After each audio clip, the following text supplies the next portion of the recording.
Hey y'all, welcome back to my channel. I'm Robin, and today we're going to be talking about my worst and most disappointing books of 2023. And I know it's like everyone has already put out their list and all their end of year stuff, and I will do my best of 2023 at the beginning of the year. But I wanted to leave all of these bad books here in 2023. That's why we're doing it the last week of December. We're leaving it here. Maybe. Because I'm probably going to continue to talk about how much these things sucked. But I will say, so these are my worst, the things I absolutely hated. And then the most disappointing are things that are not necessarily bad. They just weren't for me. And it made me sad that they weren't for me. One of these things really was bad, but it was also disappointing. So let's just get into it. I'm giving myself a 30-minute time limit to film this because I talk too damn much. And so I'm gonna see if I can do this. Hopefully I can. So let's just get started with my most disappointing, get those out of the way. The first thing I wanna say is the Animal series by Kwan. Animal 1 was my favorite, well, not my favorite, but it was one of my favorite books of the year. I gave it 5 stars. It was my first 5-star of the year, and it was such a good time. It was about Animal who came back from the dead. He wasn't really dead. He was just out in hiding because he wanted to make people think that he was dead, but he wasn't dead. But he came out from the dead to get revenge for whoever shot up the club that his girlfriend was in and got shot. And he was like, I am out to get everybody. And I liked it. It was a good murderous time. I listened to this on audio, and I will say that I don't know what the reading experience is like, but the listening experience was phenomenal. Phenomenal. The sound effects just really made it wonderful. And now I know you're like, Robin, what's going on? You loved it so much. Why is it on your most disappointing? Well, it's on my most disappointing because the series did not pan out in the way that I would have wanted it to. It just ended up being lackluster for me. There are 5 books in the series, and I got to book 3, and in my head, that's where the series ends. Because 4 and 5, I don't know what it was. But I was buddy reading 4 and 5 with Ray, and it was just like, what is this, honey? Like, no. And so I was sad that it did not end on a bang the way that it started. But am I tempted to try more Kwan just to see like if maybe this was a one-off? I am, but not enough to actively go and look for more. Maybe one day, but not anytime soon. The second book that was disappointing to me was Warrior Girl Unearthed by Angeline Boulley. She's the author of Firekeeper's Daughter, which I loved last year. I had a fantastic time with that. And Warrior Girl is in the same world. We have some of the same characters, but it just was not the same vibe for me. We have, I don't even remember the girl's name. That's our main character. Perry? Is that her name? I want to say it was Perry. But we have this girl, and she is not a misfit, but she gets into a little bit of rebellious trouble at school, and she has to become part of this, I don't remember, like a student group for the summer, and she had plans to just like hang out. And while she's there, she uncovers that universities have stolen indigenous artifacts, and they're just now like having to give them back, and she's very passionate about it. Also at the same time, there's a plot line where like girls are going missing, and it's just a whole lot. There's a whole lot happening. And I got to the point I thought, this is just so unrealistic. Not that it had to be like, but I was just like, girl, what? And then none of the characters seemed prominent or interesting enough where I was invested in any of them. Not a single person. I will continue to read other books by Angeline Boulley because I think that there are more coming out in this kind of world that she's created, but this one wasn't it, and I was really disappointed. Also, I'm very confused because the ratings for this are very high, and I just think maybe I read a different book. Maybe. It's very possible. The next one is kind of in the same vein, but it was Family Lore by Elizabeth Acevedo. I love Elizabeth Acevedo and her other books, and I was really excited when she was going to make this her first adult work, and it just did not work for this adult. And I think it was just because I don't know if it was like, it felt like it was trying too hard, but it wasn't trying too hard. I enjoyed the fact that it was a multi-generational story about mothers and daughters and how a younger generation perceives the older generation and then their traditions and the things that they do and how they're like outdated, and how like the older generation is like, those kids, they'll learn. Wait until they like face life. And I thought it was interesting getting a backdrop of each and every character and seeing what they faced in their lifetime and how like they relate to their own children or nieces or sisters. But I think where it lost me was it just didn't go deep enough into each character. We got these little vignettes of their life, but it just didn't feel compelling enough for me to be all that invested. Also, the ending was a little lackluster for me, but what can you do? Will I read more from Elizabeth Acevedo? Definitely. I'm still excited for more of her adult works because I think that she only has room for growth, and so I'm excited to see how it goes. Now, things that I have no investment in but were very disappointing. Planet Barbarians by Ruby Dixon. I read it as a buddy read with Ray, and reluctantly. I have been pushing this buddy read off forever, and it finally came around. This was payback for all of the many times that I've made Ray read really terrible things. Sorry, Ray. But I read Planet Barbarians, and was it the worst thing I've ever read? No. But it was disappointing because so many people have hyped this up.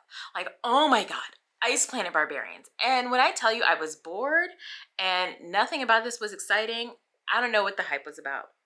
I need somebody to explain it to me. Is it because he's an alien? Because y'all read Stranger Things. Stranger Things. Is it because he had like nubby hand? Was it like nubs for hands or something? I don't know. But like, girl was getting pleasured down by this alien with like knobby fingers. I listened to it on audio super fast. I left Ray in the dust. She was like, how did you even finish this so fast? And it was because I just wanted it to be over. I just wanted it to be over. So I need somebody to come tell me what the hype is about Planet Barbarians so that maybe I can see it too. Because I read it and I was like, what? For what? Let me know.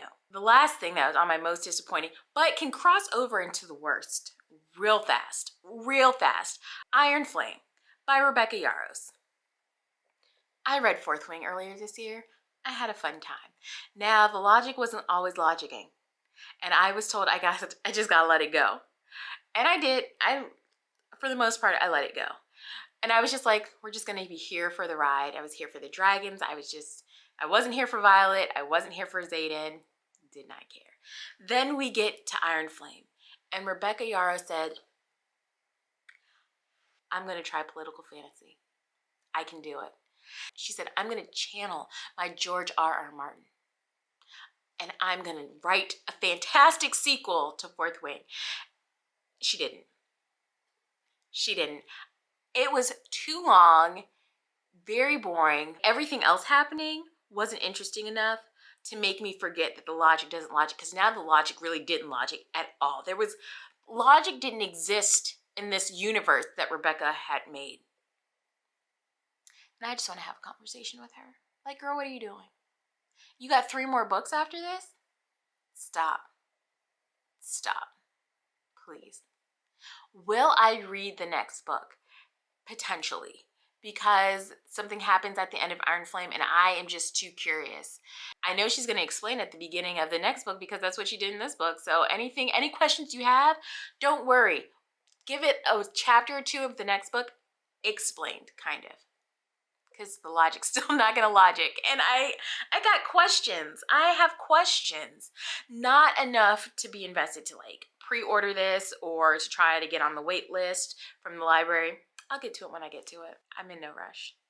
And then there's just one thing in Iron Flame. There's a character, and anytime we talk about this character, I'm going to rant about it. I'm going to rant about Jack Barlow every chance I get because the people need to know. And the people need to know.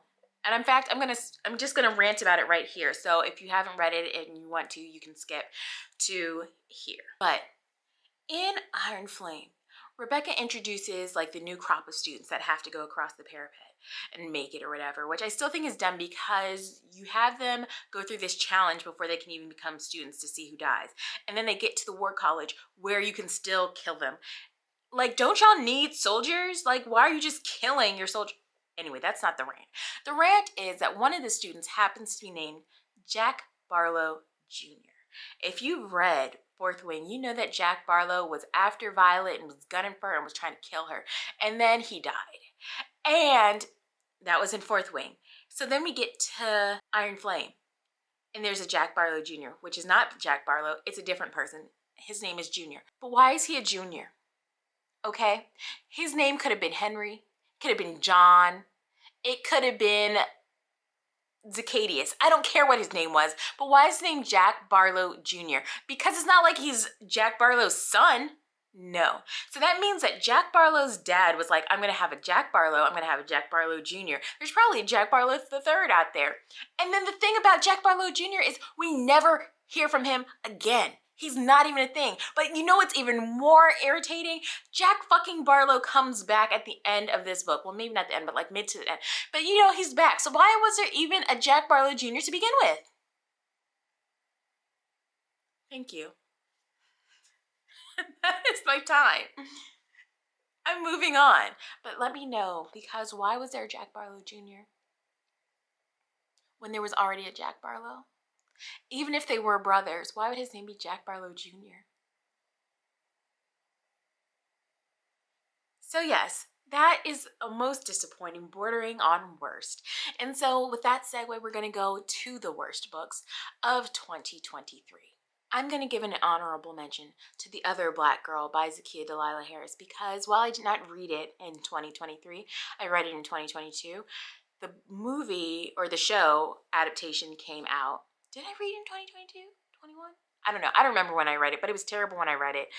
And I hated it. I still hate it. I think it is so dumb. The premise of it, the rollout of it, the ending. I hate that book. And the fact that the show came out, and listen, I watched it. I watched the first 3 episodes. I was having a hate watch party with my friends, and we were bored. How do you turn that and make it so incredibly boring that I tap out after 3 episodes? There was like maybe what, 7, 8, 10 at most? Tapped out.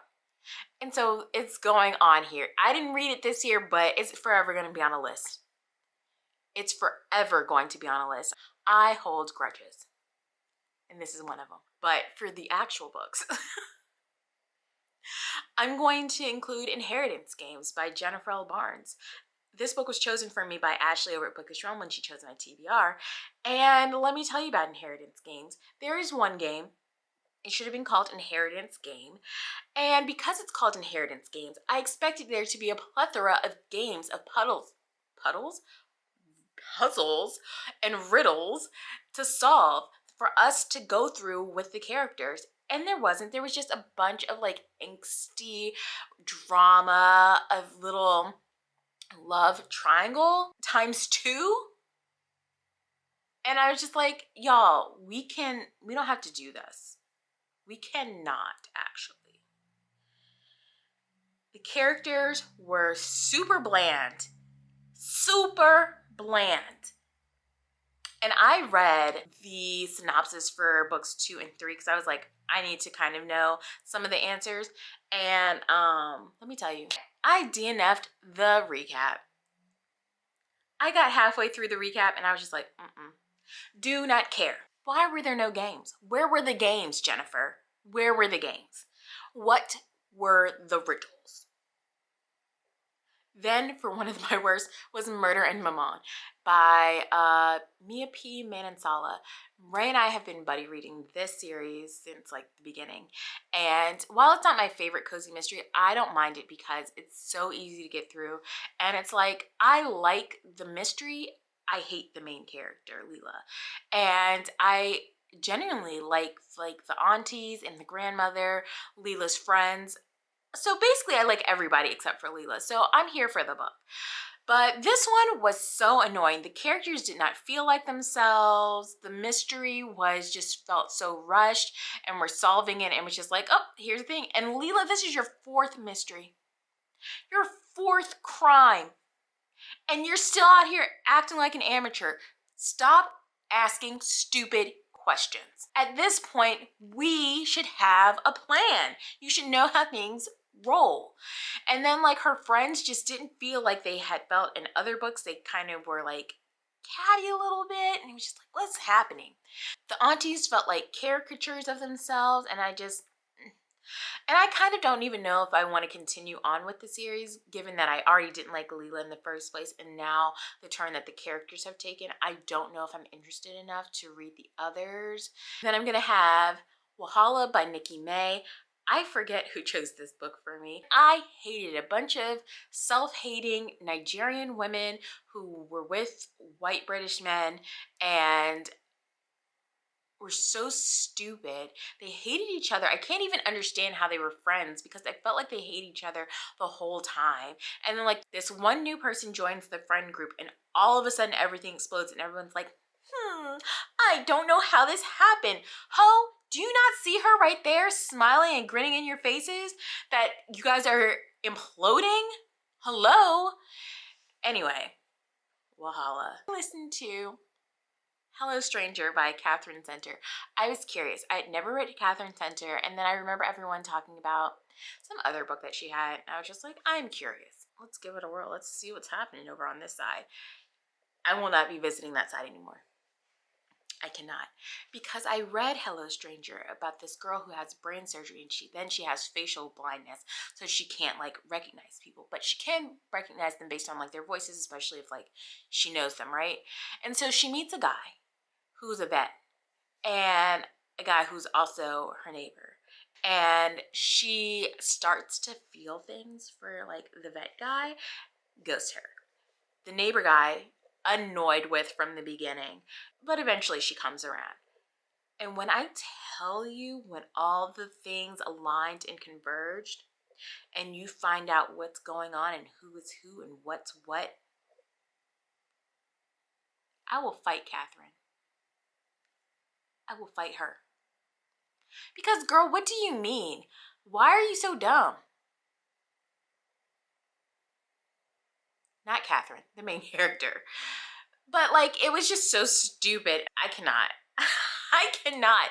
I probably will never read a Catherine Center book again, but I hesitate to say never because, you know, something may happen. She may just write the book of all books, and I'm like, you know what, I gotta try it. I gotta try it.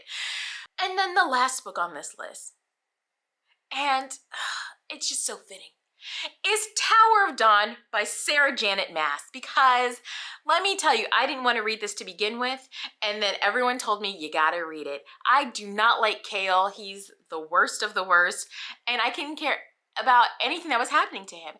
And so I actually started it, and then I DNF'd it, and then Steph told me everything that happened because I just could not. I got a good 50-60% of the way in, and I don't give a flying fig Newton about Kale or anything that happened.